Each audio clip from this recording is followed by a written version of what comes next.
Hi everybody, it's me Paul. I'm doing okay. As you can see, I got some pretty heavy, nasty cuts here, there, and the really dramatic one, remember? Pretty nasty, huh? So what my doctor did, okay, this is what's been happening with my doctor, because I think this is actually kind of funny if it wasn't happening to me. What he's doing is now what I hear. I have to give a little backstory here. Now people say to me, "Oh, you're on a lot of medicines," and I'm like, I have three disabilities that I have to deal with simultaneously. Right?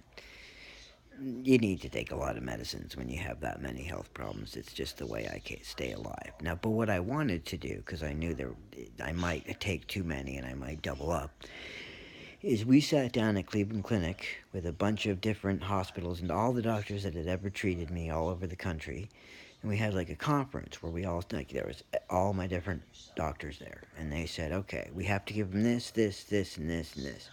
How can we arrange it so we can use this to bump the activity of this and this, and each one has two uses. Like, for example, my clonazepam. Well, obviously it works on my anxiety, but it's also anti-nausea and anti-pain. I don't think people know that. So that's three functions for that one. The other one, marijuana, it's a synergist, so it boosts the activity of the other two, and it's anti-nausea and anti-pain. So that's again three. The third one, obviously morphine is for pain, but there's another use for it too. It stops my GI tract from moving too fast, meaning I can go places because I'm not constantly having diarrhea and puking. And that's really nice. So that constipation thing people get, it's really nice for me. So as you can see, it's a nice little triangle, and then you don't have to do too many other things around the side. So it's actually older drugs which have less side effects. They've been around longer. It's much safer. I don't have the side effects I've had. The thing my doctor didn't seem to understand was that he wanted to propose trying other medicines, which is what you do before you go on something like I'm on, right? Problem was, as you all know, I'm very sensitive to medications in particular. I mean, I've had bad reactions to more medicines than I've probably taken, and then I've had good reactions too.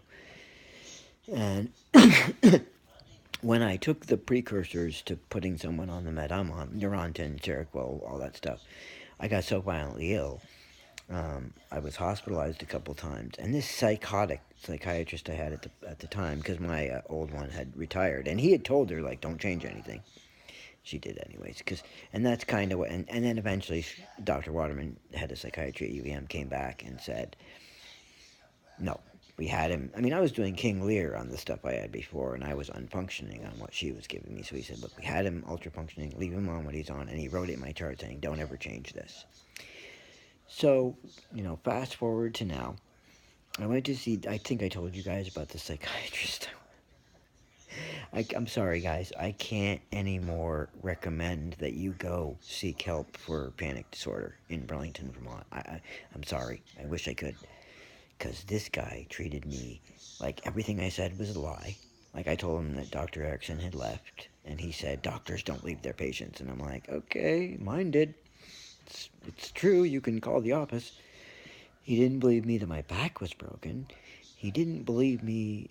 He didn't believe me at all, and he was like telling me to shut up and really being cruel to me, right? And I'm kind of getting agitated because I'm thinking, look, dude, I'm here on my own accord. Nobody's forcing me to be here. Oh yeah, right. That's what he said. And I looked at him and I said, buddy, I think you've got me wrong. I'm no criminal. I'm here on my own accord. If you can't accept that, then you're gonna have to find out.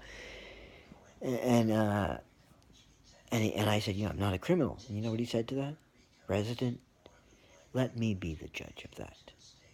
Like, I just looked at him like, okay, I'm offended now, I'm leaving. And I went right down to patient family advocacy and said, I don't want that guy calling my doctor. I don't want him doing anything. Those guys call my doctors. They get spooked. They do something drastic, which is exactly what happened here. He was told not to call my physician, right? By patient family advocacy, not just me, okay? He did it anyway.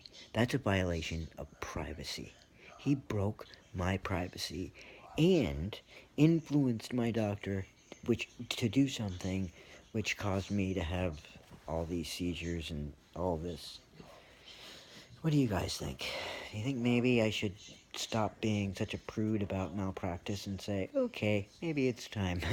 You guys just did something so unethical and so immoral, and not for good reason. I mean, if you're going to take somebody off a med because they sell it or take more than they should, or wouldn't have been on this stuff for 12 years if I abused it, you know? And if there was something else, you know? And it's in my chart, you know, all the stuff that I took that made me sick, all those Neurontins and Seroquels and all that stuff. So why put me through it again, just so I end up in the hospital again? I'm like, no, I told him, I said, no, I'm not doing that. So if you don't have anything to replace it with, you can't take it away. And he goes, no, I'm going to take it away.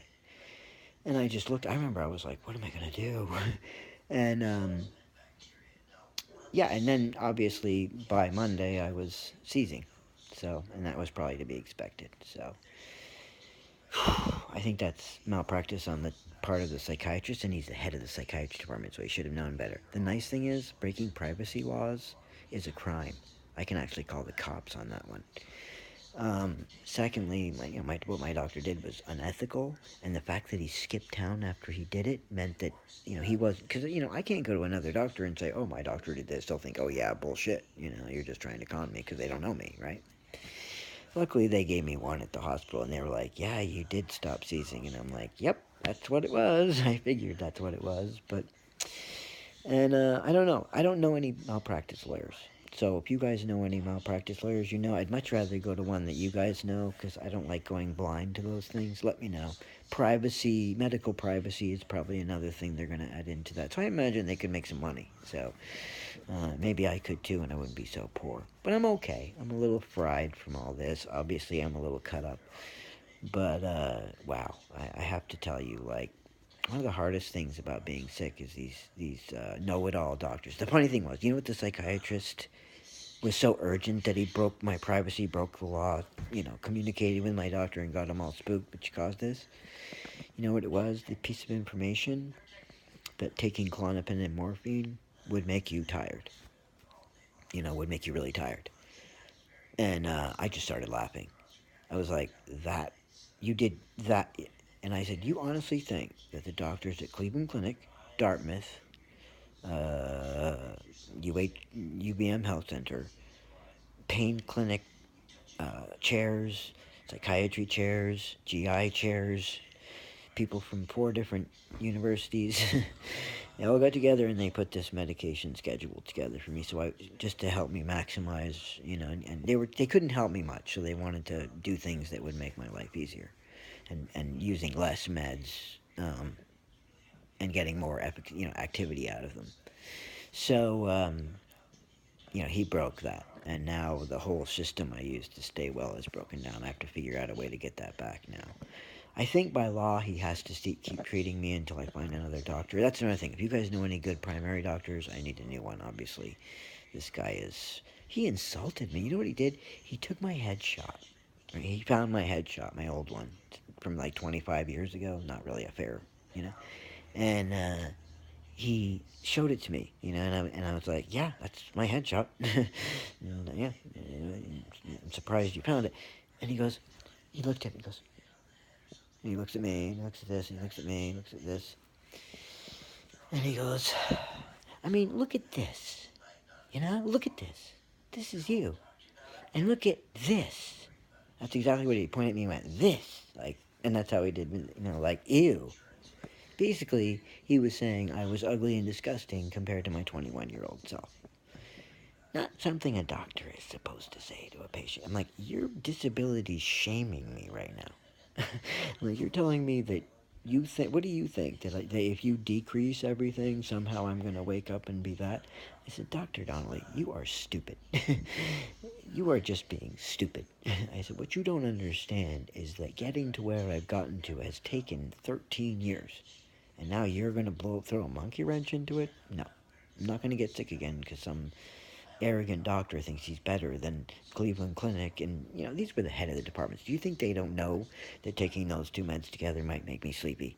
I mean, do they think I don't know that, pharmaceutical biochemist?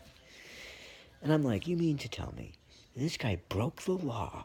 I mean, I'm like, buddy, I can understand doing that for the whereabouts of the Holy Grail, but not something that every doctor should know. So that's what that doctor getting overly zealous, he's a resident, and saying that none of my doctors knew what they were doing is what, and obviously my doctors knew what they were doing. They were from 4 different clinics. And all the specialties from all 4, I had 4, every single thing I needed help with, we had people from each clinic so that they would all understand. It was really nice. And now they're breaking all that. Luckily, patient family advocacy's on it. But anyway, I need a,